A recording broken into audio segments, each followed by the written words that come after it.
On early treatment, he's wrong. One of the arguments he makes is that if there's any drug that's effective, then they wouldn't have had EUA authority to approve the COVID-19 vaccine. And ergo, that's why they didn't want to declare these two drugs effective. The problem I have with that is that, but the summer of 2020, we did know steroids were effective in this slice of severe COVID-19 from the recovery study, and yet they still had the EUA. So I'm not entirely sold. Is this even true that a drug precludes an EUA? Because it certainly didn't. We had an effective drug. Okay, so I, as a comedian, am going to push back on him. There's no way they could have got the vaccine emergency use authorization if there was a drug that treated it. And that, hey, Vinny, why do you think they made everybody think hydroxychloroquine was fish tank cleaner and that ivermectin was horse paste and that people with gunshots couldn't see doctors because of it? Why do you think that was ubiquitous from coast to coast? Every media outlet, every politician, every jagoff in the world was saying, do you think they did that because it didn't work? That's what Vinny's saying. And he's saying that the trials that say those two drugs don't work were perfectly done. They weren't underdone. They didn't give you a low dose. They didn't screw you. They did it all on the up and up because the people who funded those trials didn't have an interest in them. So I know for a fact he's wrong about that. He's wrong about that. They could have got the emergency use authorization if hydroxychloroquine and ivermectin worked. Because if it worked the way the doctors who used it said it did, they would have never been able to get it, which is why do you think they lied about it? Well, let's say it's just ineffective. They didn't go, hey, those are ineffective. They didn't go, they was ineffective. It's poison. It's going to make you go blind. And you're going to go blind. The hicks are taking it from their fish tank cleaner and they're dying.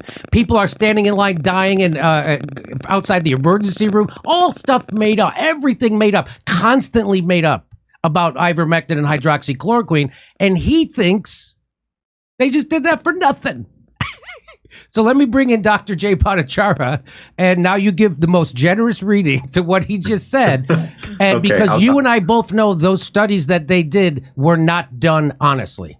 I mean, I think a lot of people did some honest studies. In fact, in early 2021, there was a meta-analysis done by folks who affiliated with Cochrane, Tess Lowry, that actually concluded ivermectin probably worked in 2020. And there were a lot of small-scale randomized studies. I think the key thing to me is that we needed to have an answer, a definitive answer in 2020. Why did we not have one? It's because the NIH, the NIAID, and Tony Fauci did not actually honestly study the issue in 2020. And why do you think that is? I have good theories about this. I think they correspond to yours, Jimmy. That's right. I think they were afraid that they would find out something that would make them not be able to get their emergency use authorization. I think like the issue here is that you had okay, imagine it's July 2020 and you're a doctor. You're seeing a patient that has COVID. There's no good treatment really yet because it's a relatively new disease. You have some randomized studies that are, that are okay, not great, that indicate maybe this will work. There's some physiological reasons that this ivermectin might work, and it's a pretty safe drug if you give it at a regular dose. Why would you not permit people to take it?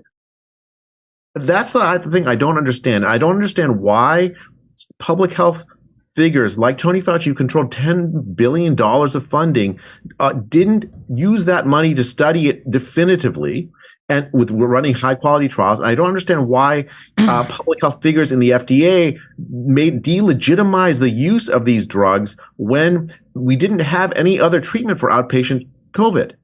So it's a double failure on the part of public health. To me, the way that early treatment was treated, it's one of these things where, like, I think when you look at it and you step back and because what public health did is they turned it into a political thing again. Horse paste. I mean, that was such. The FDA put a tweet out saying ivermectin is horse paste. This drug has been taken by billions of people. It's cured more blindness than any other drug in the history of mankind. It is a truly a wonder drug in that sense. Now, is it good for COVID? We should have known the answer one way or the other definitively in 2020.